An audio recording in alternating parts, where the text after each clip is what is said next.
चलिए जानते हैं झारखंड की 25 बड़ी खबरों को सिर्फ 10 मिनट में। पर अभी तक आपने इस चैनल को सब्सक्राइब नहीं किया है तो सब्सक्राइब कर दें। 2026 में वृद्धा पेंशन धारकों के लिए एक बड़ी राहत भरी खबर सामने आ रही है। देश भर के लाखों बुजुर्ग लंबे समय से पेंशन राशि बढ़ाने की मांग कर रहे थे और अब मीडिया रिपोर्ट्स के अनुसार सरकार इस दिशा में बड़ा फैसला लेने की तैयारी कर रही है। खबरों के मुताबिक वृद्धा पेंशन योजना के तहत मिलने वाली राशि में 500 से लेकर 2000 तक की बढ़ोतरी की जा सकती है। यदि यह प्रस्ताव लागू होता है तो वर्तमान में कई राज्यों में मिल रही लगभग 3000 मासिक पेंशन बढ़कर 4500 से 5000 प्रतिमाह तक पहुंच सकती है। इससे बुजुर्गों को महंगाई के दौर में आर्थिक सहायता मिलेगी और वे अपनी दैनिक जरूरतों को पहले से बेहतर तरीके से पूरा कर सकेंगे। इसके अलावा 70 वर्ष या उससे अधिक आयु के वरिष्ठ नागरिकों के लिए भी एक बड़ी राहत की बात सामने आई है। आयुष्मान व वंदना योजना के तहत पात्र बुजुर्गों को 5 लाख तक के मुफ्त इलाज की सुविधा मिलने की बात कही जा रही है। झारखंड में मानसून का असर तेज 11 जुलाई तक। Yellow alert. इन जिलों के लिए भारी बारिश का अलर्ट। झारखंड में मानसून अब पूरी तरह सक्रिय हो चुका है। रांची समेत लगभग सभी जिलों में रुक रुक कर बारिश का दौर जारी है, जिससे मौसम सुहावना हो गया है और लोगों को गर्मी से राहत मिली है। मौसम विभाग के अनुसार 11 जुलाई तक राज्य के अधिकांश हिस्सों में हल्की से मध्यम जबकि कुछ इलाकों में भारी बारिश की संभावना है। रांची, बोकारो, धनबाद, गिरिडीह, देवघर, दुमका, जामताड़ा, साहिबगंज, पाकुड़, गोड़ा, हजारीबाग, रामगढ़, चतरा, कुडरमा, पलामू, गढ़वा, लातेहार, लोहरदगा, गुमला, सिमडेगा, खूंटी, सरायकेला, खरसावा, पूर्वी और पश्चिमी सिंहभूम समेत पूरे राज्य में बारिश का असर देखने को मिल सकता है। मौसम विभाग ने 11 जुलाई तक येलो अलर्ट जारी करते हुए चेतावनी दी है कि इस दौरान 40 से 50 किमी प्रति घंटे की रफ्तार से तेज हवाएं चल सकती हैं और कई इलाकों में आकाशीय बिजली गिरने की भी संभावना है। पारा शिक्षकों के लिए आरक्षित 7304 पदों पर नियुक्ति के लिए होगी विशेष परीक्षा। जेएसएससी को भेजा गया प्रस्ताव झारखंड के पारा शिक्षकों के लिए बड़ी खबर है। राज्य के प्राथमिक और मध्य विद्यालयों में पारा शिक्षकों के लिए आरक्षित 7304 पदों पर नियुक्ति होगी। कार्मिक विभाग ने इसका प्रस्ताव जेएसएससी को भेज दिया है। आयोग इस महीने के अंत तक आवेदन आमंत्रित कर सकता है। सितंबर तक परीक्षा और परिणाम की प्रक्रिया पूरी होने की संभावना है। यह भर्ती सुप्रीम कोर्ट के आदेश के अनुसार होगी। अदालत ने कुल रिक्त पदों में से 50% पद केवल पारा शिक्षकों के लिए आरक्षित करने का निर्देश दिया था। पारा शिक्षक लंबे समय से सेवाओं के नियमितकरण की मांग कर रहे थे। हालांकि सुप्रीम कोर्ट ने नियमितकरण की मांग खारिज कर दी थी, लेकिन आरक्षित पदों पर विशेष भर्ती परीक्षा कराने का आदेश दिया था। अब गरीब परिवार भी कर सकेंगे तीर्थ यात्रा। मुख्यमंत्री तीर्थ दर्शन योजना के लिए 8 करोड़ मंजूर। झारखंड सरकार ने वित्तीय वर्ष 2026-27 के लिए मुख्यमंत्री तीर्थ दर्शन योजना को मंजूरी देते हुए 8 करोड़ जारी किए हैं। इस योजना का मुख्य उद्देश्य राज्य के गरीब बीपीएल परिवारों को झारखंड और देश के अन्य बड़े धार्मिक व पर्यटन स्थलों की मुफ्त यात्रा करवाना है। इस बजट में से 4 करोड़ योजना के प्रचार प्रसार के लिए और बाकी के 4 करोड़ आदिवासी क्षेत्रों के विकास के तहत खर्च किए जाएंगे। इस यात्रा का पूरा जिम्मा झारखंड पर्यटन विकास निगम को सौंपा गया है, जो विशेष टूर पैकेज के जरिए लोगों को सफर कराएगी। सरकार के सचिव मुकेश कुमार ने सख्त निर्देश दिए हैं कि पैसों का खर्च पूरी तरह नियमों के तहत होगा और कोई भी एडवांस भुगतान नहीं किया जाएगा। सरकार का मानना है कि इस पहल से उन हजारों गरीब परिवारों का तीर्थ यात्रा करने का सपना पूरा हो सकेगा, जो पैसों की कमी के कारण अब तक कहीं जा नहीं पाए थे।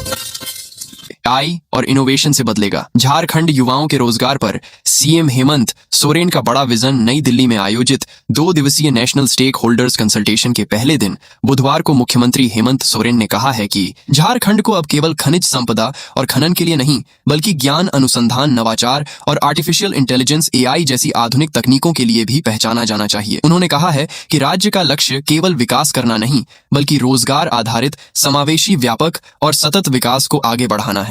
मुख्यमंत्री ने यह भी कहा है कि झारखंड के औद्योगिक विकास के बिना देश का औद्योगिक विकास अधूरा है, इसलिए राज्य को भविष्य की अर्थव्यवस्था के अनुरूप तैयार किया जा रहा है।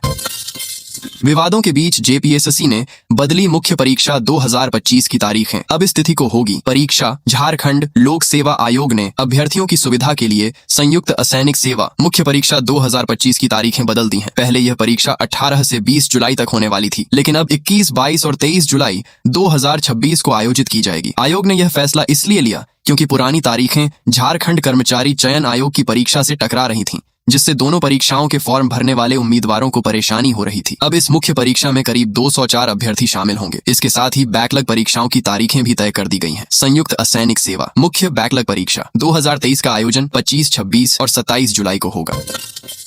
बोकारो में साइबर ठगी गिरोह का भंडाफोड़। 2 गिरफ्तार व्हाट्सएप ग्रुप बनाकर लोगों को बनाते थे। शिकार बैंक कर्मी बता करते थे। फोन बोकारो। पुलिस ने संगठित साइबर ठगी गिरोह का पर्दाफाश किया है। साइबर थाना पुलिस ने तकनीकी शाखा के सहयोग से छापेमारी कर 2 आरोपियों को गिरफ्तार किया। इनकी पहचान चास के पट्टे नगर निवासी रोहित कुमार दास और अम्बेडकरपुरी निवासी अर्जुन कुमार दास के रूप में हुई है। इन पर बैंक अधिकारी और क्रेडिट कार्ड कर्मचारी बनकर लोगों से ठगी करने का आरोप है। मुख्यालय डीएसपी पवन कुमार ने बताया कि पुलिस अधीक्षक के निर्देश पर 7 जुलाई को विशेष अभियान चलाया गया था। पूछताछ में दोनों आरोपियों ने साइबर ठगी में अपनी संलिप्तता स्वीकार की है। जांच में सामने आया कि आरोपी व्हाट्सएप ग्रुप बनाकर संगठित तरीके से लोगों को अपने जाल में फंसाते थे।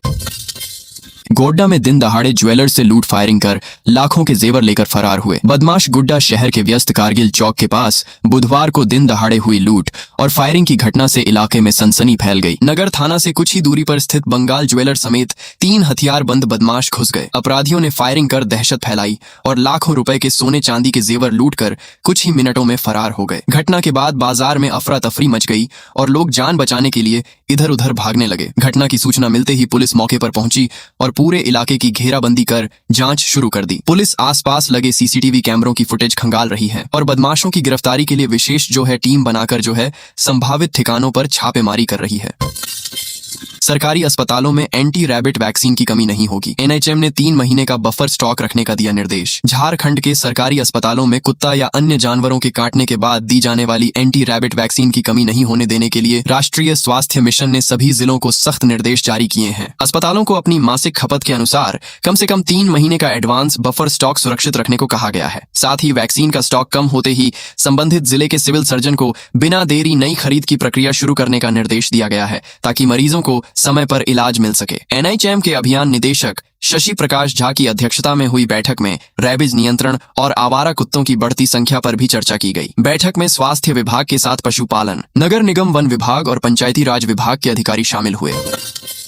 टाटा कांड्रा रोड पर हादसा, 2 युवकों की गई जान, आक्रोशित लोगों ने किया सड़क जाम, चालक फरार, पुलिस ने किया ट्रक जब्त। सरायकेला खरसावा जिले के गम्हरिया में टाटा कांड्रा मुख्य मार्ग पर मंगलवार देर रात एक तेज रफ्तार ट्रक ने बाइक को पीछे से टक्कर मार दी, जिससे 2 युवकों की मौत हो गई। मृतकों की पहचान 22 वर्षीय मोहम्मद निसार और 18 वर्षीय मोहम्मद रिहान के रूप में हुई है, जो फॉल सीलिंग का काम खत्म कर देर रात अपने घर लौट रहे थे। हादसे के बाद समय पर एम्बुलेंस और पुलिस के ना पहुंचने के कारण गंभीर रूप से घायल रिहान ने अस्पताल में इलाज के दौरान दम तोड़ दिया, जबकि निसार की मौके पर ही मौत हो गई थी। प्रशासन की इस लापरवाही से गुस्साए स्थानीय लोगों ने टाटा कांड्रा मुख्य मार्ग को जाम कर जोरदार प्रदर्शन किया, जिससे सड़क पर वाहनों की लंबी कतारें लग गईं। बाद में गम्हरिया थाना पुलिस ने मौके पर पहुंचकर लोगों को समझा बुझाकर जाम हटवाया। रांची की युवती से शादी का झांसा देकर यौन शोषण का आरोप, गुमला से आरोपी गिरफ्तार। रांची जिले के अरगोड़ा थाना में दर्ज मामले में पुलिस ने शादी का झांसा देकर युवती के साथ यौन शोषण करने के आरोपी ए हसनैन को गुमला जिले के डुमरी क्षेत्र से गिरफ्तार किया है। पुलिस के अनुसार आरोपी और युवती की पहचान इंस्टाग्राम के जरिए हुई थी। बातचीत के बाद दोनों के बीच संबंध बने और आरोपी युवती को शादी का भरोसा देकर हैदराबाद ले गया, जहां दोनों करीब 8 महीने तक किराए के मकान में साथ रहे। आरोप है कि इस दौरान युवती गर्भवती हुई और आरोपी ने गर्भपात कराया और बाद में शादी से इनकार कर दिया। पीड़िता की शिकायत पर रांची के अरगोड़ा थाने में प्राथमिकी दर्ज की गई थी। रांची पुलिस ने कुमला पुलिस के सहयोग से कुम्हार मोड़ के पास आरोपी को पकड़ा, जब वह मामला दर्ज होने की जानकारी मिलने के बाद भागने की कोशिश कर रहा था। पुलिस आगे की कार्रवाई में जुट गई है।